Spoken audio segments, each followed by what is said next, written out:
संजना जरा बस माझ्यासोबत. राजेश आणि सीमा बाहेर गेले आहेत हे पाहून कुंदाताईंनी संजनाला सांगितले. आई मी बसते पण जरा लवकर बोल, आज आमची पार्टी आहे, मला अजून आवरायचे आहे. हे बघ संजू, मगाशी दादा तुझ्या लग्नाविषयी बोलत होता. तुझे शिक्षण तर त्याने तुला हवे तसे घेऊ दिले, आता चांगला जॉब आहे, मग लग्नाचे बघायला काय हरकत आहे. आई येता जाता काय हे लग्न लग्न लावले आहे ग, मी एवढी जड झाले का तुम्हाला. तसे नाही ग, पण बाबांना दिलेलं वचन राजेशने मनापासून पाळले आहे. तू लग्न करून सुखी झालीस की तोही वचन मुक्त होईल ना. आणि आजपर्यंत वडिलांच्या मायेने त्याने सर्व केले आहे. कोण करतं ग आजकाल, तूही विचार करणं थोडासा. ओके मॉम, मी विचार करून सांगते, संजना उठत म्हणाली. खरे तर संजनाचे तिच्या ऑफिसमध्ये एक प्रेम प्रकरण सुरू होते, पण तो मुलगा परधर्मी असल्याने तिचे घरी सांगायचे धाडस होत नव्हते. त्याच्याही घरी तीच अडचण होती. घरी तिच्या लग्नाची बोलणी चालली आहेत हे तिला छोट्या काव्याकडून कळले होते. म्हणूनच काहीही झाले तरीही आज इक्बालशी या विषयावर बोलायचेच असे तिने ठरवले होते. हाय इक्बाल, हाय बेबी, काय झाले, तू उदास का. आजूबाजूला सगळी मराठी कुटुंब असल्यामुळे त्याचे मराठी उत्तम होते. ऐक ना, दादा आईच्या खूप मागे लागला आहे माझ्या लग्नासाठी. तुला काय वाटते, तुझ्या घरी स्वीकार करतील का माझा. मी आई आणि बहिणीला समजावले तर कदाचित दादा तयार होईल, पण तुझे काय. हे बघ, माझ्या घरचे थोडे जुन्या चालीरीती पाळणारे आहेत, मी पण प्रयत्न करतो आहे घरातल्यांची समजूत काढायचा. मी तर दुसरे घर पण शोधत आहे. थोडे दिवस थांबलीस तर आपण करू काहीतरी. हे बघ, मी आधीच 2 वर्ष तुझ्यासाठी थांबले आहे, आता दादा नाही थांबणार. बेटर आपण वेगळेच होऊया. अगं पण सॉरी, मला असे वाटत होते की तू तुझ्या घरच्यांना समजावशील, कारण आपण लग्नानंतर वेगळे जरी राहिलो तरी कुटुंब तर पाहिजेच ना. So better to say bye. दुसऱ्याच दिवशी संजनाने लग्नासाठी तयार असल्याचे घरी सांगितले. घरात सगळेच खुश झाले आणि स्थळे पाहायला सुरुवात केली. इक्बालला परत भेटायला नको म्हणून संजनाने नोकरी बदलली. तिकडच्या मित्रमैत्रिणींबरोबर संबंध कमी केले. त्यातच एक स्थळ संजनाला चालून आले. विवेक त्याचे नाव. दिसायला सुंदर, वागायला सालस, चांगली नोकरी, टिपिकल वर मटेरियल. विवेक सगळ्यांनाच आवडला आणि विवेकच्या घरी संजना. दोघांच्या पत्रिकेतले 36च्या 36 गुण जुळले, त्यामुळे नुसताच आनंदी आनंद होता. लग्नाची तारीख मुद्दामच जवळची काढली होती. विवेकने घरी सगळ्यांनाच तुम्हाला जी आणि जशी खरेदी करायची आहे तशी करा अशी परवानगी दिली होती. लग्नासाठी आलिशान लॉन, महागडे आहेर, संजनाचे दागिने हे पाहून सीमाची छाती दडपून गेली. म्हणून तिने राजेशला विचारले, अरे तू एवढा खर्च कुठून करतो आहेस, विचारू का. कारण आपल्या जॉईंट अकाउंटमध्ये तर एवढे पैसे नाहीत. अंतरून पाहून पाय पसरावे असे म्हणतात. हो, ही म्हण मला माहीत आहे. खरे तर मी हे तुला आधीच सांगायला हवे होते. सॉरी. अगं, बाबांनी संजनाच्या लग्नासाठी काही रक्कम ठेवली होती. आईची सुद्धा काही साठवलेली रक्कम आहे आणि उरलेल्याचे मी कर्ज काढले आहे. तू बरा आहेस ना. खरे तर आईने साठवलेल्या पैशावर तुमचा दोघांचाही हक्क नाही, ते त्यांचे पैसे आहेत. आणि तू इतके दिवस संजनाच्या शिक्षणासाठी एवढे पैसे खर्च केलेस, त्याचेच कर्ज अजून आपण फेडतो आहे. त्याच्या आधीच तू दुसरे कर्ज घेतलेस आणि आता काही दिवसांनी काव्याच्या शिक्षणाचे सुद्धा मोठे खर्च सुरू होतील, तेव्हा तू काय करणार. शैक्षणिक बाबींसाठी कर्ज घेण्यास माझं काहीच आक्षेप नाही, पण लग्नाच्या भपक्यासाठी मला पटत नाही. तू प्लीज चिडू नकोस ना. मला ना कोणी म्हणायला नको आहे की वडील नाही म्हणून भावाने कसे तरी लग्न लावून दिले. लोकांच्या लक्षात राहिले पाहिजे संजनाचे लग्न. आणि तू इतकी वर्ष मला साथ दिलीस, आता नको ना अशी वागूस. हे बघ, कोणीतरी काहीतरी बोलेल म्हणून आपण कर्जाच्या डोंगरात अडकायचे मला पटत नाही. आणि दुसरी गोष्ट, इतके वर्ष तू बरोबर होतास म्हणून मी तुझ्या सोबत होते. जाऊ दे, मी कितीही बोलले तरी काही फरक पडणार नाही, त्यामुळे न बोललेले उत्तम. इथे संजना लग्नाची तयारी मस्त एन्जॉय करत होती. शेवटी लग्न लागले आणि राजेशने एवढ्या वर्ष वाढवलेली शेंडी कापली. त्यापायी त्याने किती लोकांची लागट बोलणी खाल्ली होती ते त्यालाच माहीत होते. त्याच्या डोळ्यात वडिलांच्या वचनातून मुक्त झाल्याने अश्रू होते. कुंदाताईच्या डोळ्यात लाडकी लेक लांब जाणार याचे अश्रू होते. सीमाचा चेहरा लग्न तर लागले पण पुढे काय या विचाराने दुःखी होता. हसत फक्त संजना होती.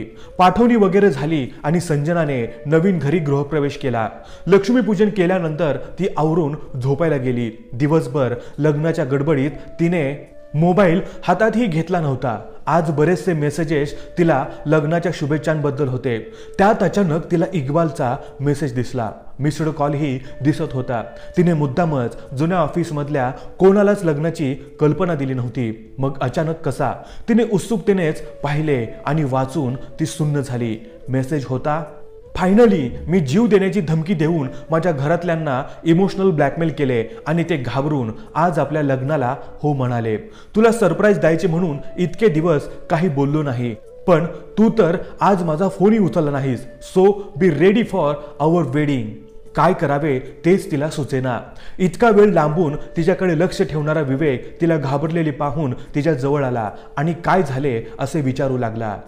त्याचा प्रेमळ आवाज ऐकून तिला रडू फुटले. तिला घरच्यांची आठवण आली असेल असे वाटून तो म्हणाला, तुला घरची खूप आठवण येते का? घरी फोन करून बोलून घेतेस का? दादा म्हणाला होता मला की तू खूप हळवी आहेस म्हणून, पण एवढी हळवी असशील असे मला वाटले नव्हते.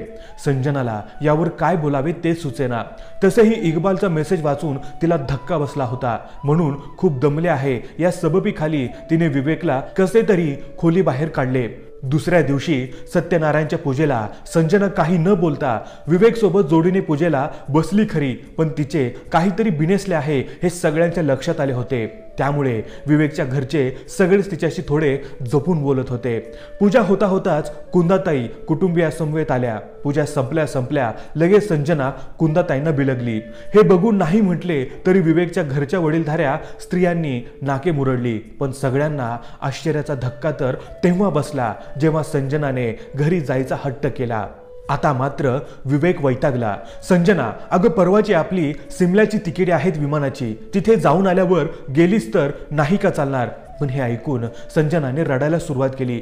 सगळ्यांचीच परिस्थिती ऑकवर्ड झाली. कोणालाच काय बोलावे ते सुचेना. शेवटी विवेकच्या आईच बोलल्या, जाऊ दे तिला विवेक, उद्या वाटल्यास तू तिला घ्यायला जा. हा त्यांचा समजूतदारपणा पाहून कुंदाताईंना हायसे वाटले. त्यांनी आज जाऊन त्यांचे आभार मानले. संजना तशीच निघाली. हे सगळे विवेकच्या घरातल्यांना खूपच खटकले. विवेकचा तर चेहराच पडला होता. त्याच्या मित्रांनी खोली सजवायला घेतली होती. त्यांना फोन करून त्याने काम थांबवायला सांगितले. लग्न घरातून नवरीच निघून गेल्यामुळे घराला सुटकी कळा आली होती. इथे कारमध्ये राजेश आणि कुंदाताई दोघेही खोदून संजनाला विचारत होते, पण संजना तोंडही उघडत नव्हती. शेवटी सीमाने त्यांना गप्प बसवले. पण घरी येईपर्यंत संजनाचा निर्णय झाला होता. तिने घरी आल्या आल्या विवेककडे परत जाणार नाही हे सांगितले. हे ऐकून सगळे शॉक झाले. अगं तू मूर्ख आहेस का? लग्न म्हणजे वाहतुकीचा खेळ वाटला का? आणि 12 तासात असे काय झाले की तू जाणार नाहीस तिथे? आम्हाला बाहेर तोंड दाखवायलाही जागा उरणार नाही. आणि विवेकचे काय? त्यांच्या घरातल्यांना काय सांगू? राजेश संजनावर हात उगारायला गेला, पण त्याला सीमाने थांबवले. तोपर्यंत संजनाचा अतार्किक निर्णय ऐकून आणि राजेशचा उद्रेक पाहून कुंदाताईंना जोरात हृदयविकाराचा झटका आला. ह्यांनी धावपळ करून दवाखान्यात नेले, पण तोपर्यंत त्यांचे प्राणोत्क्रमण झाले होते. संजनाला आई गेल्याचे दुःख तर झालेच होते, पण त्यासोबत विवेकला लगेच काही सांगायला लागणार नाही म्हणून थोडेसे हायसेही वाटले होते. तेवढ्यात तिने इक्बालला फक्त आई गेल्याचे कळवले, पण तू भेटायला येऊ नकोस असेही सांगितले. इकडे विवेकने सिमल्याचे सगळे बुकिंग सुट्टी कॅन्सल केली आणि ऑफिसला जाणे सुरू केले. ऑफिसमधून घरी जाताना तो न चुकता संजनाच्या घरी जायचा. तिथे राजेश, सीमा त्याच्याशी नीट बोलायचे, पण संजना जेवढ्याच तेवढे. आईच्या जाण्याचे तिला दुःख झाले असावे म्हणून अशी वागत असेल कदाचित, अशी तो स्वतःच्या मनाची समजूत घालत होता. 15 दिवसानंतर ती परत घरी येईल तेव्हा बघू. खरे तर लग्न ठरल्यापासून त्याला संजनाशी नीट बोलताच आले नव्हते आणि आता हे कुंदाताईंचे असे झालेले. त्याला संजना मनापासून आवडली होती, त्यामुळे तिच्याशी बोलायला तो उत्सुक होता. पण सध्या तरी तो फक्त तिची वाट पाहत होता. कुंदाताईंचे दिवस झाल्या राजेश आणि सीमा दोघेही संजनाला समजवायचा प्रयत्न करत होते. शेवटी संजनाने इक्बालबद्दल त्यांना सगळे सांगून टाकले. मग हे तू आम्हाला लग्नाच्या आधी का नाही सांगितलेस? कितीतरी दिवस आम्ही विचारत होतो ना. राजेशला संताप आवरत नव्हता. हो, पण तेव्हा इक्बालचे काही ठरतच नव्हते. एवढ्यात काका तुम्ही इथे उभे राहून काय करताय आणि माझे चॉकलेट कुठे आहे असा काव्याचा आवाज आला. घराचा दरवाजा उघडून ती कधी बाहेर गेली हे कोणालाच कळले नव्हते. दरवाजात पाहिले तर विवेक रोजच्या सारखा आला होता. त्याने हे ऐकले की नाही काहीच कळत नव्हते. विवेक ये बस ना, ऑफिसमधून थेट आला असशील ना. सीमा चहा टाकशील का पटकन. राजेश म्हणाला, दादा प्लीज काही फॉर्मॅलिटी नको, मी सगळे ऐकले आहे. मला संजनाला फक्त एवढेच विचारायचे आहे की हेच जर मी वागलो असतो तर कसे वाटले असते तुला. मी तर तुझ्यावर प्रेमही करायला लागलो होतो. माझ्या भावनांचे काय आणि माझ्या घरातल्यांचे काय. लग्न मोडले की दोष आधी मुलावर येतो त्याचे काय. पण अजून एक गोष्ट, मी तुला माझ्याशी तुझी इच्छा नसताना बांधून ठेवणार नाही. पण कोणाच्याही भावनांशी खेळताना जरा विचार कर. मी लवकरात लवकर घटस्फोटाचे पेपर्स तुझ्याकडे पाठवून देतो. मला माफ करा, मला खरेच या सगळ्यांची कल्पना नव्हती. मी तर तुझ्या आईबाबांसमोर जायची हिंमतही करू शकत नाही. राजेश अक्षरशः हात जोडून बोलत होता. पण संजना आत निघून गेली. विवेकही तिथे गेला. जाताना घरी कसे आणि काय सांगायचे हेच विचार त्याच्या डोक्यात होते. त्याच्या आयुष्यातील हे पहिले प्रेम होते. प्रेमभंगाचे दुःखही होतेच. घरी आल्या आल्या आईने विचारले, काय रे संजनाला आणायला गेला होतास ना, झाले ना सगळे विधी तिच्या आईचे. कसा बसा धीर एकवटून विवेक म्हणाला, आई मी संजनाला घटस्फोट देतो आहे. का, कशासाठी आता मला काही विचारू नका. योग्य वेळ आल्यावर मी नक्की सांगेन. पण आता काही नको. विवेक हा अतिशय समजूतदार मुलगा होता म्हणून त्याच्या आई वडिलांनीही संयम बाळगला. दुसऱ्या दिवशी संजना इक्बालला भेटायला गेली. राजेशने तर तिच्याशी बोलणे सोडले होते. सीमाही जेवढ्यास तेवढे बोलत होती. तिलाच बाहेर जाते असे सांगून निघाली. Hi Iqbal, hi Sanjana, sorry for your mother. पण असे अचानक, आणि तू मला का नको म्हणालीस. इक्बाल तुला माहीत आहे मला शब्दांशी खेळत बसायला आवडत नाही, म्हणून डायरेक्ट पॉइंटवर येते. तू ज्या दिवशी मला फोन केलास त्या दिवशी माझे लग्न होते. लग्नाच्या दुसऱ्याच दिवशी मी तुझ्यासाठी परत आले. ते सगळे आईला सहन झाले नाही आणि त्यातच ती गेली. मी आता घटस्फोट घेते आहे. तू सांग कधी करायचे आपण लग्न.